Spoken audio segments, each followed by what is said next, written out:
Bonjour à vous. Alors aujourd'hui, on va parler de Bruce Lee. On peut expliquer la mort de Bruce Lee en analysant ses films en fait. Alors pour comprendre la mort de Bruce Lee, il faut comprendre un peu le mécanisme de la culture anglo-saxonne, qui a toujours été une culture superficielle, qui a toujours été engagée dans une fausse quête inversée. C'est-à-dire que le protestantisme n'a jamais compris le christianisme, pas encore moins que les catholiques, si vous voulez, et ils ont toujours été dans une fausse quête qui a dégradé la planète au profit d'Israël. Les Américains ont toujours été comme les Vikings, hein, des pilleurs, des pirates, et des gens qui se complaisaient dans leur superficialité en allant faire les poches à d'autres cultures, qui ravageaient sous de faux prétextes, et puis rentraient chez eux. Et ad vitam aeternam. Bush, c'est ça, hein, excusez-moi, il accuse Saddam Hussein de choses totalement fausses pour aller piquer les ressources d'Irak, si vous voulez. Hein. Il prend ses porte-avions comme les Vikings prenaient leur dracar, il va tout détruire, et puis il rentre chez lui, si vous voulez. Et, euh,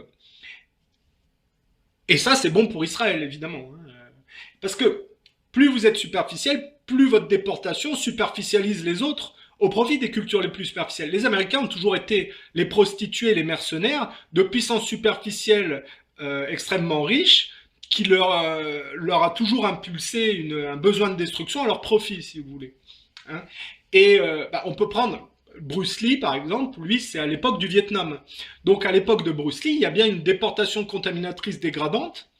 Hein, il faut comprendre, les Anglais, les Américains sont l'extension de l'Angleterre colonialiste. Les Anglais ont toujours été superficiels, ils ont dégradé la catholicité, les catholiques espagnols et français. La Révolution française, ça a été pensé par les judéo-protestants pour dégrader la monarchie catholique.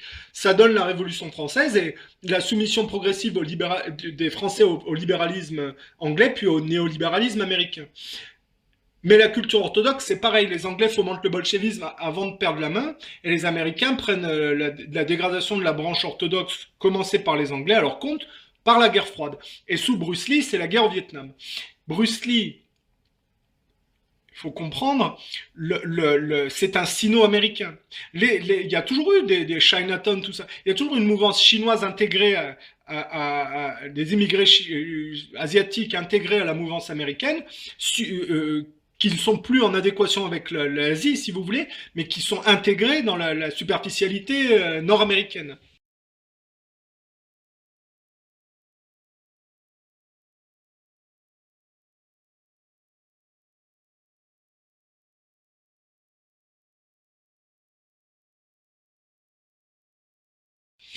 Et Bruce Lee fait partie de ça. Donc il va accompagner la mouvance judéo-protestante de la fin des années 60 au début des années 70. Et vous remarquez qu'il meurt juste avant la défaite au Vietnam. Parce que Bruce Lee est un gauchiste américain qui correspond à la mouvance belliqueuse contaminatrice américaine en parallèle, si vous voulez. Hein. Il accompagne Hollywood, il fait le tapin pour Hollywood, si vous voulez.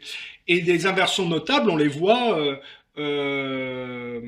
dans le film où il termine en battant Chuck Norris au Colisée de Rome, il y a bien une inversion notable, puisque il défend un type proche de sa famille qui a un restaurant traditionnaliste contre une mafia qui a la mafia italienne veut mettre la main sur le boui-boui, la traditionnaliste du copain du personnage joué par Bruce Lee. Une histoire de spéculation immobilière, c'est-à-dire ils veulent récupérer le quartier pour construire des immeubles, si vous voulez. Mais ça correspond pas à la mafia italienne. Ça correspond aux Américains qui se sont toujours rappropriés le patrimoine des autres cultures qu'ils infiltrent. Si vous voulez, là on peut l'expliquer, l'inversion du film avec le Colisée de Rome, où Bruce Lee défend un boui-boui traditionnaliste contre la mafia italienne, on peut expliquer l'inversion par le fait que, aujourd'hui, évidemment, les Américains, par les agences de notation, dégradent intentionnellement les cultures qui prédatent pour racheter le patrimoine une bouchée de pain et leur vendre plus cher une fois superficialisé. C'est comme ça que ça se passe avec la Grèce. C'était déjà le cas en 36 où ils dégradent la note de la Grèce pour accélérer la dégradation de l'Europe par la Deuxième Guerre mondiale. Hein. La dégradation en 36 de la note de la Grèce par les agences de notation américaines accélère le processus de la Seconde Guerre mondiale et la dégradation de l'Europe et donc la passation de pouvoir définitive entre le libéralisme anglais et le néolibéralisme américain sur la destruction de la vieille Europe. Hein, c'est ça la réalité. Sans assumer les crises économiques qui couvrent. Hein, puisque ce qui se passe en 36, c'est pour couvrir la crise de 29. Hein, voilà. Comme la Première Guerre mondiale, c'est pour couvrir la crise du libéralisme anglais. et en faisant payer la note à ceux qui sont les moins pires. Et donc, si vous voulez, dans le film qui se passe au Colisée de Rome, c'est une inversion entre la réalité de la société italienne et la mouvance américaine qui y est implantée, si vous voulez. Et comme Bruce Lee est un gauchiste américain, il fait la prostituée par le mensonge inversé répandu par Hollywood. Et le film où Chuck Norris fait ça et il bat Chuck Norris,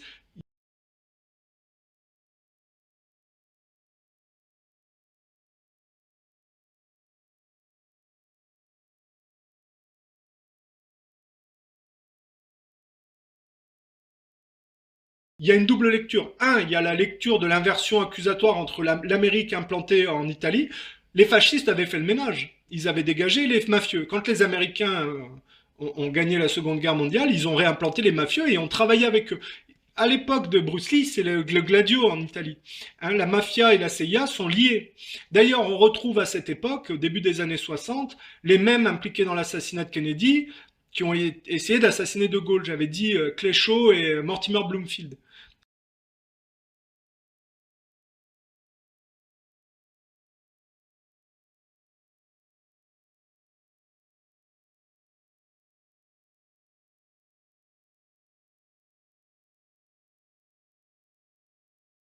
Hein, De Gaulle les dégage en 62 parce qu'il se rend compte que la CIA est en train de fomenter son assassinat. Et on retrouve ces deux-là dans l'assassinat de Kennedy plus loin. Parce que les frères Kennedy avaient dégagé un autre type qui s'appelait William Harvey pendant la crise des missiles de Cuba, parce que le type menait des opérations terroristes sans l'aval du président.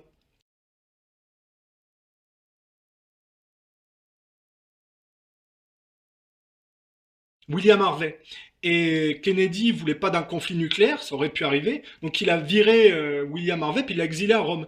Et dans l'assassinat de Kennedy, il y a une piste parallèle qui est un écran de fumée probablement mis en place par William Harvey avec le fait qu'il aurait embauché des mafieux pour tuer Kennedy. Je pense que c'est une fausse piste.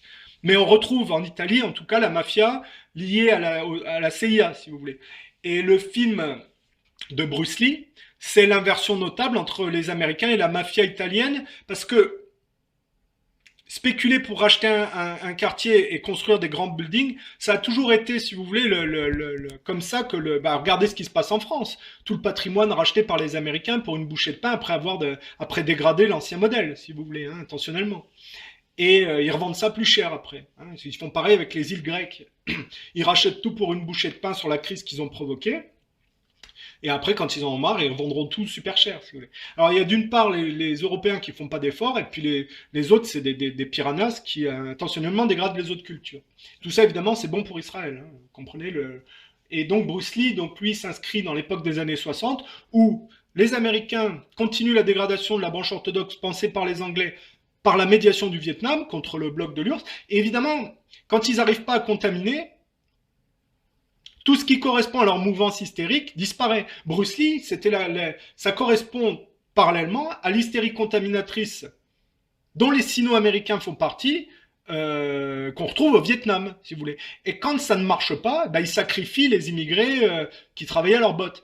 Et c'est là qu'on comprend la fin mystérieuse, énigmatique de Bruce Lee, c'est que dans le dernier film parle de la manière dont il est mort. Il suffit d'inverser le mensonge de faire croire, le dernier film de Bruce Lee, là, qui est sorti en 78, avec, il avait fait que quelques scènes dedans.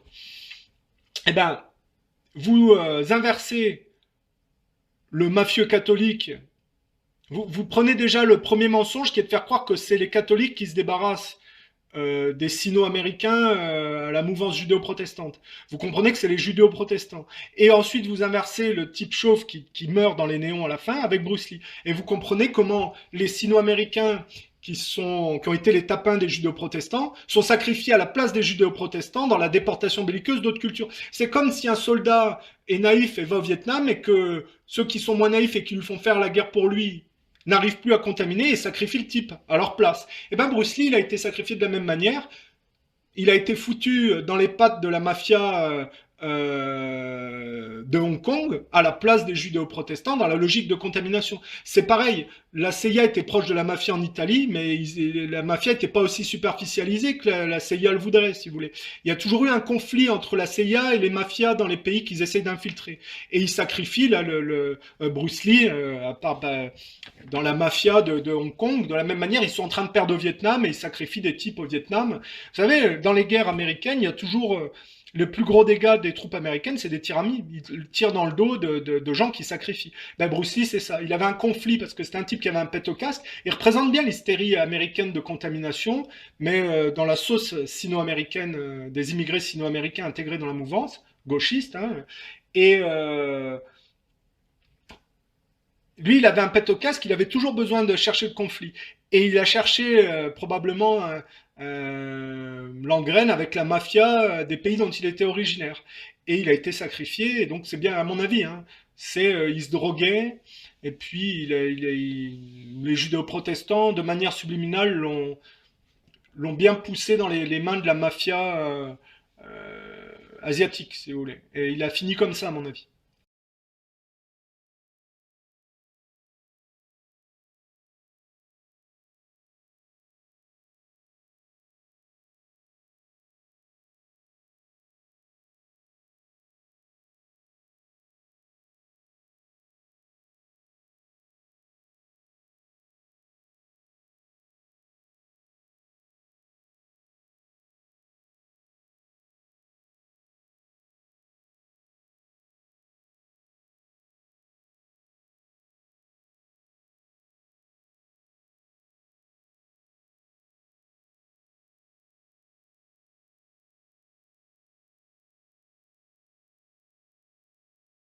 Et d'ailleurs, le film dans le Colisée, là, où il échappe à Chuck Norris qui faisait ce signe-là, on voit dans le dernier film de Bruce Lee, il y a encore le signe qui lui est fait, mais contrairement à ce que dit le film, il a été sacrifié cette fois. Parce que dans le premier film, là, où je parlais de Rome, il échappe au fait de se faire sacrifier dans des cultures où ils se déportent, les Américains. Ils se déportent, ils font assumer ça aux immigrés. Hein. Et dans le dernier film, malgré ce que fait croire le film où il devrait en réchapper, en fait, il se fait sacrifier. Voilà. On bat pas Chuck Norris impunément, on va dire. Hein. Ça blesse l'ego des Américains. Voilà.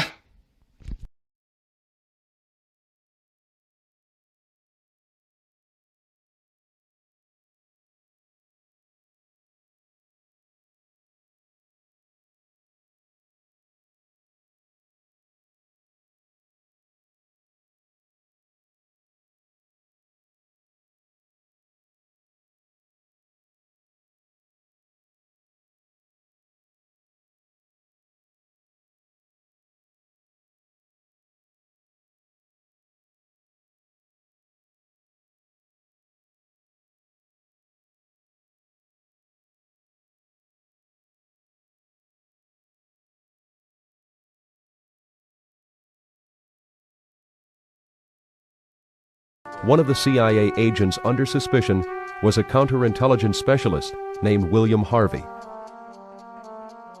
Could you tell this committee who the individuals were involving mafia chieftains or organized crime figures? As far as I'm aware, on that particular situation, it was William K. Harvey who was in touch with John Roselli, and it was Harvey and Roselli who were attempting to find, if I understood it correctly, some channel from Florida into Havana. Why was Harvey under investigation? William King Harvey, known throughout intelligence as the American James Bond, was assigned by Deputy Director Richard Bissell and Director of Plans Richard Helms to head an executive action program for the CIA, which was created to develop assassination attempts against foreign leaders. A mysterious man who was rarely photographed, William Harvey was famous for building a tunnel into Soviet territory in Berlin, what became known as Harvey's Hole. He was on a fast track at the CIA, destined for a role at the top of the agency. He had a great reputation for building a tunnel in Berlin, which produced a lot of information, though there's some suspicion now, based on newly available Soviet documents, that the KGB knew about the tunnel and was using it as a means of sending disinformation to the West. He was a heavy drinker, and he had a reputation of being a bull in a china shop. Harvey had held many positions over the years that made him suspicious to the committee. Besides his relationship with Roselli, he was one of only 3 people involved in a covert program to send false defectors into the Soviet Union, and was undoubtedly aware of Oswald's defection. As head of the Executive Action Program to assassinate Castro, he developed a profile of the ideal assassin. In his handwritten notes for the program, codenamed ZR Rifle, he defines the ideal assassin as a person with communist credentials that can be used if the cover is blown. I talked to Harvey, and he told me that he trusted Johnny Roselli, that I could believe Johnny Roselli, after I filled him in on some of the things Roselli had told me. And he confirmed, very reluctantly. It took me not 5 years, but it took me quite a while to get William Harvey to talk to me. When he did talk to me, he confirmed Roselli's story. Finally, Harvey hated the Kennedys. After the Cuban Missile Crisis, he had a confrontation with Bobby Kennedy that virtually ended his career, exiling him to an intelligence station in Rome. During the Cuban Missile Crisis, everything was extremely tense, and suddenly it was discovered that Harvey had sent a team of people into Cuba, and the Kennedys were very concerned that this crisis might explode into nuclear war. And Robert Kennedy particularly was in a rage when he heard that this loose cannon had added a further element of unpredictability to the situation.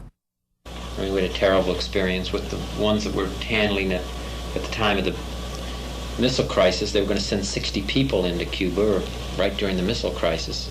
Nobody knew what they were doing. They never talked. They explained. I just heard about it because one of the fellows who was going to go wrote me, or got in touch with me and said, we don't mind going, but we want to make sure we're going because you think it's worthwhile. And I checked into it. Nobody knew about it. And then the CIA didn't. The top officials didn't, and we pinned it down to the fellow who was supposed to be in charge, and he said we planned it because the military wanted it done, and I asked the military, and they never heard of it. Oh my God. This is the same fellow who put the tunnel under Berlin, and so he was, you remember that tunnel, 1948? They constructed a tunnel under and built it up into the intelligence office of which was a hell of a project. Yeah. But he did that better than he did this. Of course, I was furious because I said you were dealing with people's lives. And the best of the Cubans, and they're the ones that volunteer, and then you're going to go off with a half-ass operation such as this. We had a meeting at the Pentagon on it. I've never seen him since. Bill Harvey, in the CIA fashion, instead of being retired as he should have been, was sent as station chief in Rome, where I believe he drank himself to death, or at least into retirement.